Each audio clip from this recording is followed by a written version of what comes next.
Hello and welcome to the newest edition of STARCAST from Planet Waves. Today is Saturday, September 11th, 2021.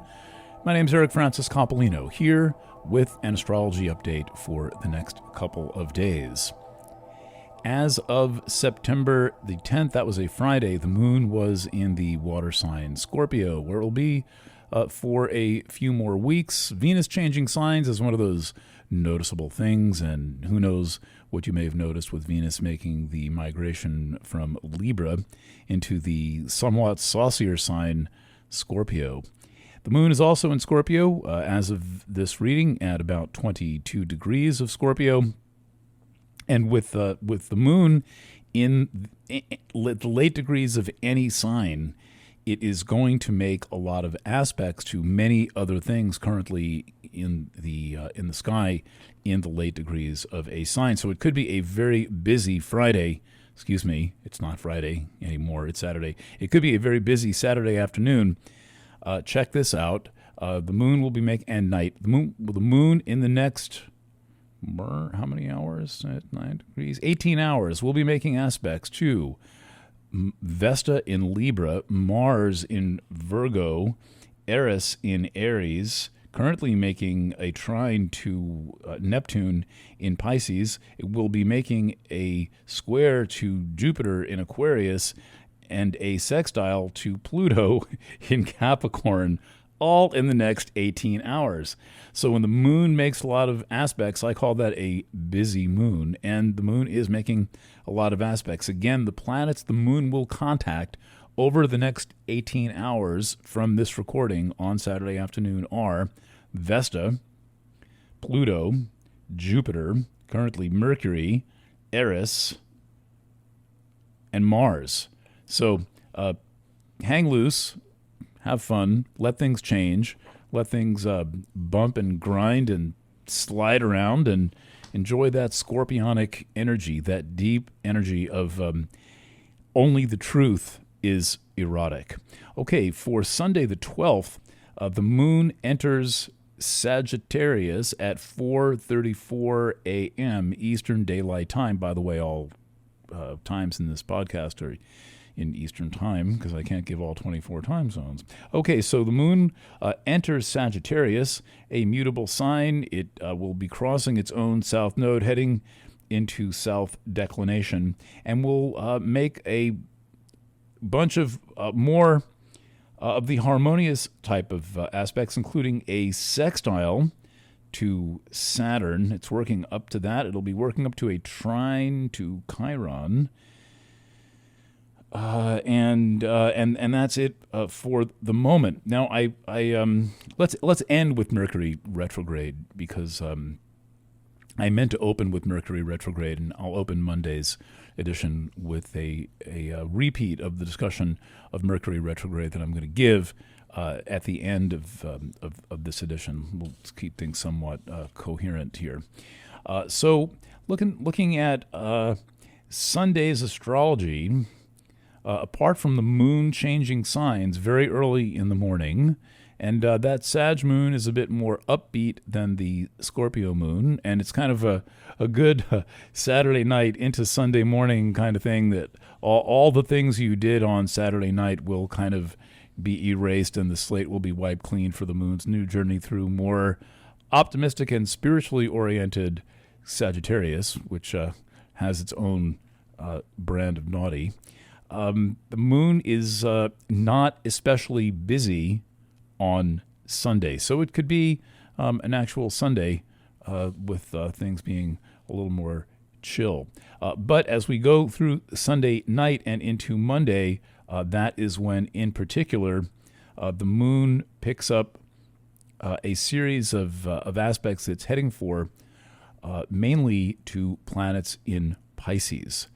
So the thing I think that you might want to keep an eye on as the moon moves through Sagittarius is Nessus in Pisces. Now, as I use these minor planets week after week, and you'll start to get the hang of them, Nessus is the Chiron-like planet that is more of the bad boy, that is more associated with the consequences of things and the cycle of karma and things coming back. Things started long ago, coming back. Things you might not have recognized that you spawned coming back to you. So late in the day on Sunday and into Monday, pay attention for that sensation of like the effects of things in the past manifesting in the present. As for Monday, at 4:39 p.m., it looks like on Monday we are at the first quarter moon, right? First quarter moon heading toward full phase. So that's often a refreshing turning point. This is at 4:39 p.m. Monday the 13th, Friday the 13th, falling on a Monday this month. And the moon is back in the late degrees of a sign. And so the later part of the day, Monday, and into Monday night are going to be another one of these very busy moon type of times. Again, with the moon forming last quarter to the sun, and then just before that, aspecting Mercury, then the last quarter, and then the moon will be aspecting Pluto and Vesta and Jupiter and Neptune. Hold on for a comment about that. The last quarter moon, that is to say the moon in Virgo being squared, the sun in Virgo being squared by the moon in Sagittarius, right? That's the last quarter moon. Sag moon and sun Virgo is in an exact aspect to Neptune. So a lot of things happen in astrology, and the question is, when do you say, oh, that stands out? Well, things start to stand out when you get 3 planets into the act at the exact same time. In the case of the sun and the moon luminaries, and then the planet Neptune, the last quarter moon at 4:39 p.m. Eastern Daylight Time on Monday is in an exact aspect to Neptune. That is cautionary. That is suggesting that from the time the moon enters Sag on Sunday, clear through Monday night, take everything with a grain of salt. This is not the time to just simply believe things. This is the time to verify, and verify again. And even if you verified something 3 times, you don't need to accept it as true unless you absolutely have to accept it as true. And I would suggest then only after multiple verification from different sources, knowing that you've got different viewpoints and access to different data. If there is no rush, I suggest waiting on making any important decisions until Tuesday, particularly after the moon enters Capricorn at 7:34 a.m. Eastern Daylight Time on Tuesday. Again, the entry of the moon into Capricorn. That ought to be clarifying of whatever it is that you were wondering about, whether it was true overnight Sunday and into Monday. Let's talk briefly about Mercury retrograde. Mercury retrograde really means when Mercury passes between the sun and the earth. This happens 3 times a year. Mercury's got an 84-day orbit. That's about a 4-month orbit. 63-month orbit. So with that means that every 3 months approximately we have a Mercury. Well, it's actually every 4 months. We have a Mercury retrograde.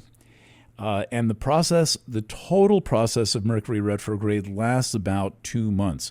Now, Mercury is only actually retrograde for about 24 days.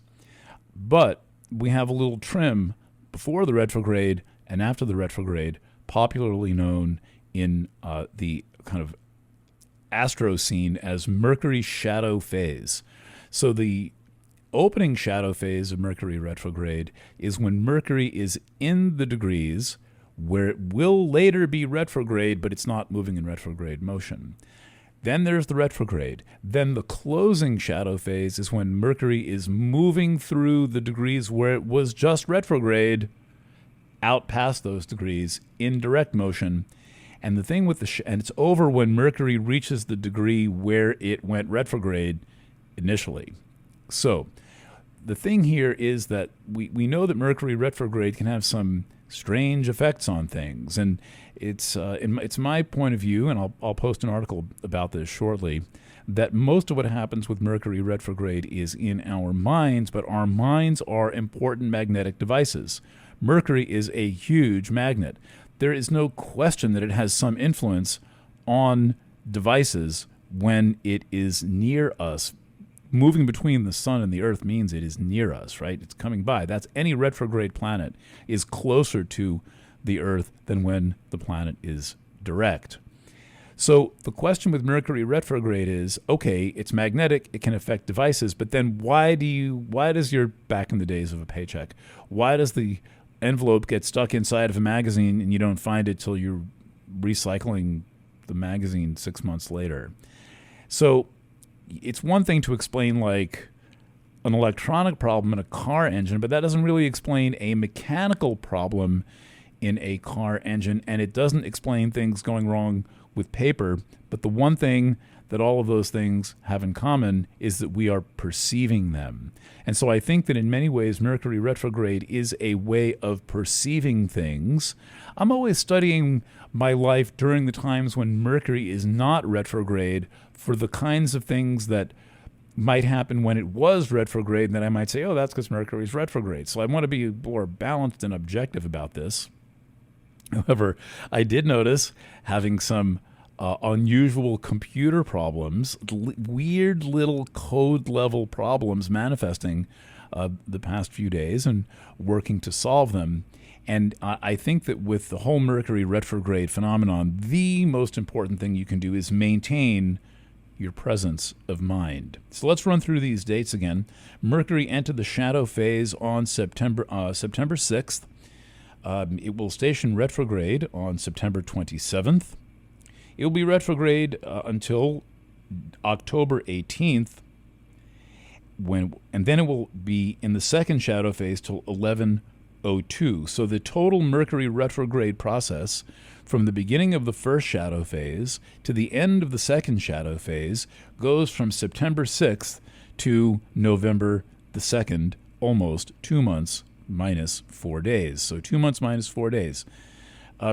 Around the 27th of September and the 18th of October, those are the days where Mercury appears to change direction.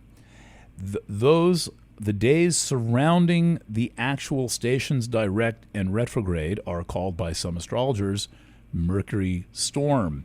Very simply, Mercury storm means the days near when Mercury stations either direct or retrograde. That is when it is said to be stormy, and when the effects and influences of Mercury retrograde are felt the most prominently.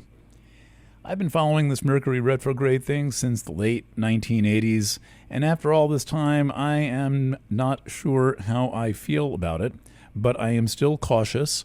I still avoid making major purchases during and near Mercury retrograde. And by the way, I have tested this dozens of times, buying things, important things, really taking risks sometimes in the thousands of dollars to test the effect, to see what this really is about. Is this really true? Because, you're not supposed to buy things during Mercury retrograde and not supposed to sign things during Mercury retrograde.